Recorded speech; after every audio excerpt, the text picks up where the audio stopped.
हाय दोस्तों, आप सभी को हमारे यूट्यूब चैनल ऋषि स्टडी पॉइंट में बहुत बहुत स्वागत है। आज हम लोग क्लास 8 के साइंस के कुछ महत्वपूर्ण सवालों को देखेंगे। आज का हमारा यह वीडियो पार्ट 2 है। पार्ट 1 को अगर नहीं देखे हैं तो हमारे डिस्क्रिप्शन में उसका लिंक दिया गया है, वहाँ जाके आप लोग पार्ट 1 को भी देख सकते हैं। तो दोस्तों, अब देर न करके एक एक करके उन सभी क्वेश्चनों को देखते हैं। आज के हमारे इस सेट का पहला क्वेश्चन कह रहा है कि वस्तुओं को दृश्य कौन बनाता है। पहला ऑप्शन है आँख, दूसरा ऑप्शन है प्रकाश, तीसरा ऑप्शन है दूरबीन या चौथा ऑप्शन है सूक्ष्मदर्शी। तो वस्तुओं को दृश्य प्रकाश बनाती है, इसीलिए इसका सही जवाब है ऑप्शन नंबर 2 प्रकाश।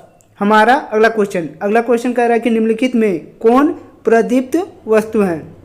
पहला ऑप्शन है सूर्य, दूसरा ऑप्शन है मानव, तीसरा ऑप्शन है लकड़ी या चौथा ऑप्शन है दीवार। तो इनमें से जो सूर्य है वह प्रदीप्त वस्तु है, इसलिए इसका सही जवाब होगा ऑप्शन नंबर 1 सूर्य।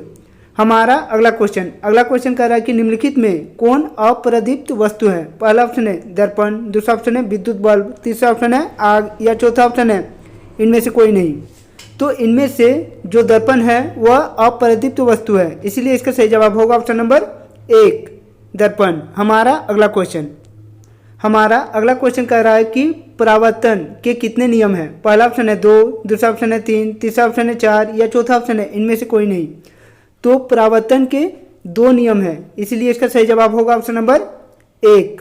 हमारा अगला क्वेश्चन कह रहा है कि वह पदार्थ जो स्वयं प्रकाश उत्सर्जित करती हैं कहलाती हैं।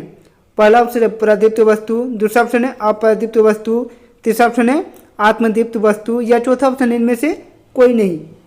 तो वह पदार्थ जो स्वयं प्रकाश उत्सर्जित करे उसे हम लोग प्रदीप्त वस्तु कहते हैं, इसलिए इसका सही जवाब होगा ऑप्शन नंबर 1 प्रदीप्त वस्तु।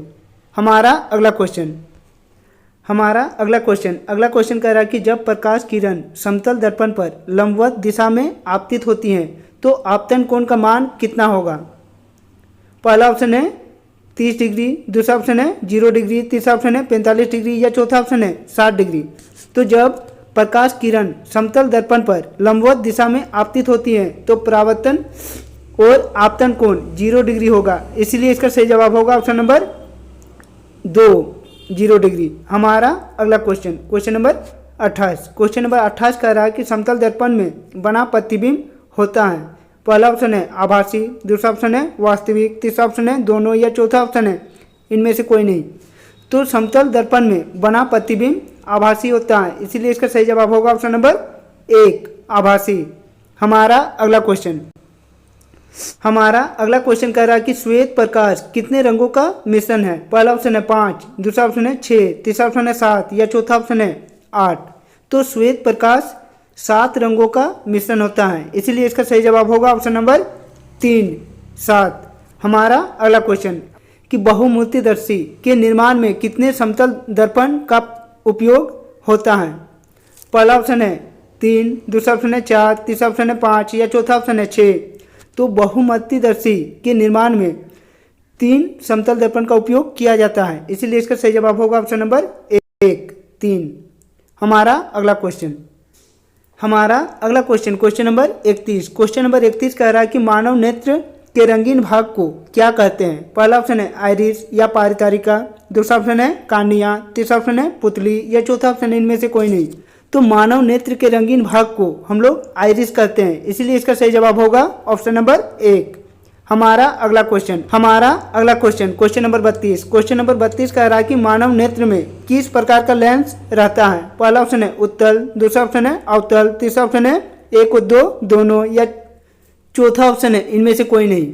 तो मानव नेत्र में उत्तल लेंस रहती है, इसीलिए इसका सही जवाब होगा ऑप्शन नंबर 1 उत्तल लेंस। हमारा अगला क्वेश्चन कह रहा है कि मानव नेत्र वस्तु का प्रतिबिंब किस भाग पर बनाती है। पहला ऑप्शन है रेटिना, दूसरा ऑप्शन है आइरिस, तीसरा ऑप्शन है कार्निया या चौथा ऑप्शन इनमें से कोई नहीं।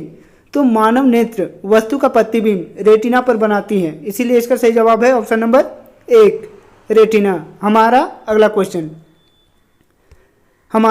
क्वेश्चन कह रहा है कि आंख से दिव्यांग व्यक्ति के लिए कौन सी लिपि लोकप्रिय है। पहला ऑप्शन है ब्रेल लिपि, दूसरा ऑप्शन है देवनागरी लिपि, तीसरा ऑप्शन है रोमन लिपि या चौथा ऑप्शन है अरबी लिपि।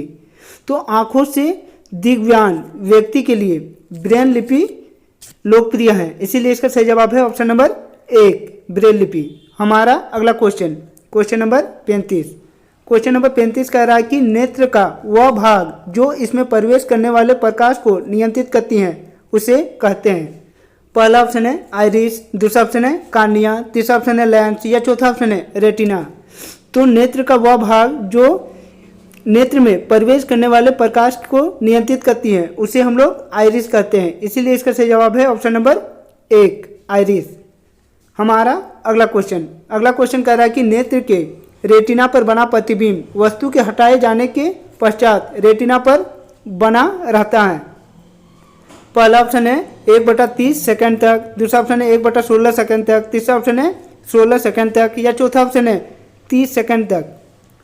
तो नेत्र के रेटिना पर बना प्रतिबिंब वस्तु के हटाए जाने के पश्चात 1/16 सेकंड तक बनी रहती है। इसीलिए इसका सही जवाब है ऑप्शन नंबर 2 1/16 सेकंड। हमारा अगला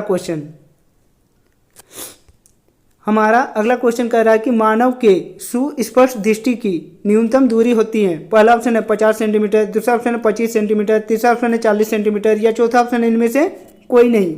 तो मानव के सुस्पष्ट दृष्टि की न्यूनतम दूरी 25 सेंटीमीटर होती है। इसीलिए इसका सही जवाब है ऑप्शन नंबर 2 25 सेंटीमीटर। हमारा अगला क्वेश्चन कह रहा है कि आइरिस में स्थित छोटे छिद्र को कहते हैं। पहला ऑप्शन है पुतली, दूसरा ऑप्शन है शंकु, तीसरा ऑप्शन है कार्निया या चौथा ऑप्शन इनमें से कोई नहीं। तो आइरिस में स्थित छोटे छिद्र को हम लोग पुतली कहते हैं। इसलिए इसका सही जवाब है ऑप्शन नंबर 1 पुतली। हमारा अगला क्वेश्चन कह रहा है कि एक प्रकाश किरण समतल दर्पण पर 50 डिग्री के कोण पर आपतित होती हैं तो परावर्तन कोण का मान क्या होगा? तो इसे आप लोग याद रखें कि आपतन कोण और परावर्तन कोण हमेशा बराबर होती हैं। इसलिए इस सवाल का सही जवाब होगा ऑप्शन नंबर 1 60 डिग्री। हमारा अगला क्वेश्चन कह रहा है कि यदि आपतन कोण 30 डिग्री है तो परावर्तन कोण का मान होगा। पहला ऑप्शन है 60 डिग्री, दूसरा ऑप्शन है 120 डिग्री, तीसरा ऑप्शन है 30 डिग्री या चौथा ऑप्शन है 90 डिग्री। तो यदि आपतन कोण का मान 30 डिग्री हो तो परावर्तन कोण का मान भी 30 डिग्री होगा। इसीलिए इसका सही जवाब है ऑप्शन नंबर 3 30 डिग्री। हमारा अगला क्वेश्चन कह रहा है कि आपतन कोण तथा परावर्तन कोण का मान डैश होता है। पहला ऑप्शन है असमान, दूसरा ऑप्शन है समान, तीसरा ऑप्शन है शून्य या चौथा ऑप्शन है इनमें से कोई नहीं। तो आपतन कोण और परावर्तन कोण का मान हमेशा समान होता है। इसलिए इसका सही जवाब है ऑप्शन नंबर 2 समान। हमारा अगला क्वेश्चन कह रहा है कि अगर दो समतल दर्पण 90 डिग्री के कोण पर रखा हो तो इनके बीच रखे वस्तु का प्रतिबिंब की संख्या कितनी होगी? पहला ऑप्शन है 3, दूसरा ऑप्शन है 2, तीसरा ऑप्शन है 1 या चौथा ऑप्शन है इनमें से कोई नहीं। तो अगर दो समतल दर्पण 90 डिग्री के कोण पर रखा हो तो उनके बीच रखी वस्तु का संख्या 3 होगी। इसीलिए इसका सही जवाब है ऑप्शन नंबर 1 3। अगला क्वेश्चन कह रहा है कि किस प्रक्रिया के कारण श्वेत प्रकाश 7 रंगों में विभक्त हो जाती है? पहला ऑप्शन है विक्षेपण प्रक्रिया द्वारा, दूसरा ऑप्शन है परावर्तन द्वारा, तीसरा ऑप्शन है अपवर्तन द्वारा या चौथा ऑप्शन है विवर्तन द्वारा। तो श्वेत प्रकाश 7 रंगों में विभक्त विक्षेपण प्रक्रिया के द्वारा हो जाती है। इसीलिए इसका सही जवाब है ऑप्शन नंबर 1 विक्षेपण प्रक्रिया। हमारा अगला क्वेश्चन कह रहा है कि आपतन कोण तथा परावर्तन कोण बराबर होती हैं। पहला ऑप्शन है सदैव, दूसरा ऑप्शन है कभी कभी, तीसरा ऑप्शन है विशेष दशाओं में या चौथा ऑप्शन है कभी नहीं। आपतन कोण तथा परावर्तन कोण हमेशा बराबर होती है, मतलब सदैव बराबर होती हैं। इसीलिए इसका सही जवाब होगा ऑप्शन नंबर 1 सदैव। हमारा अगला क्वेश्चन नंबर 45 कह रहा है कि किसी पृष्ठ पर पड़ने वाली प्रकाश किरण को कहते हैं। पहला ऑप्शन है परावर्तित किरण, दूसरा ऑप्शन है आपतित किरण, तीसरा ऑप्शन है आपतन कोण या चौथा ऑप्शन इनमें से सभी। तो किसी पृष्ठ पर पड़ने वाली प्रकाश किरण को हम लोग आपतित किरण कहते हैं। इसीलिए इसका सही जवाब होगा ऑप्शन नंबर 2 आपतित किरण। हमारा अगला क्वेश्चन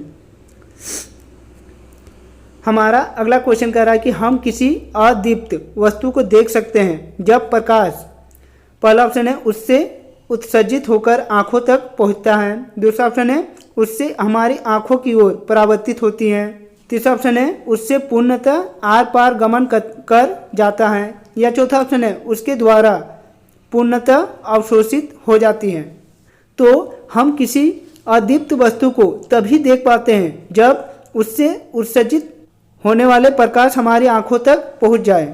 इसीलिए इस सवाल का सही जवाब होगा ऑप्शन नंबर 2, उससे हमारी आंखों की ओर परावर्तित होता है। हमारा अगला क्वेश्चन नंबर 47। क्वेश्चन नंबर 47 कह रहा है कि निम्नलिखित में से कौन सी जोड़ी हमेशा बराबर होता है। पहला ऑप्शन है आपतन कोण और परावर्तन कोण। दूसरा ऑप्शन है आपतित किरण और परावर्तित किरण। तीसरा ऑप्शन है आपतन बिंदु और अभिलंब। या चौथा ऑप्शन है अपवर्तन सतह और परावर्तन सतह। तो इनमें से जो आपतन कोण और परावर्तन कोण है वह हमेशा बराबर होती है, इसीलिए इसका सही जवाब होगा ऑप्शन नंबर 1। हमारा अगला क्वेश्चन कह रहा है कि वह यंत्र जो दृष्टि रेखा पर नहीं रहने वाले वस्तुओं को दिखा सकता है। पहला ऑप्शन है पेरिस्कोप। दूसरा ऑप्शन है कलाइडोस्कोप। तीसरा ऑप्शन है विक्षेपण। या चौथा ऑप्शन है प्रकीर्णन। तो वह यंत्र जो दृष्टि रेखा पर नहीं रहने से भी उस वस्तु को दिखा सकती है उसे हम लोग पेरिस्कोप कहते हैं, इसीलिए इसका सही जवाब होगा ऑप्शन नंबर 1। हमारा अगला क्वेश्चन कह रहा है कि इंद्रधनुष बनने के पीछे कौन सी प्रक्रिया निहित है। पहला ऑप्शन है परावर्तन। दूसरा ऑप्शन है अनुवर्तन। तीसरा ऑप्शन है वर्ण विक्षेपण। या चौथा ऑप्शन है पार्श्व परावर्तन। तो इंद्रधनुष बनने के पीछे वर्ण विक्षेपण प्रक्रिया निहित होती है, इसीलिए इसका सही जवाब होगा ऑप्शन नंबर 3, वर्ण विक्षेपण। हमारा अगला क्वेश्चन कह रहा है कि नीचे दिए गए चित्र ए, बी और सी के परावर्तन सतहों पर प्रकाश की किरणें पड़ती हैं। बताइए कि सतह पर आपतन कोण और परावर्तन कोण का मान बराबर होगा। पहला ऑप्शन है केवल ए की सतह पर।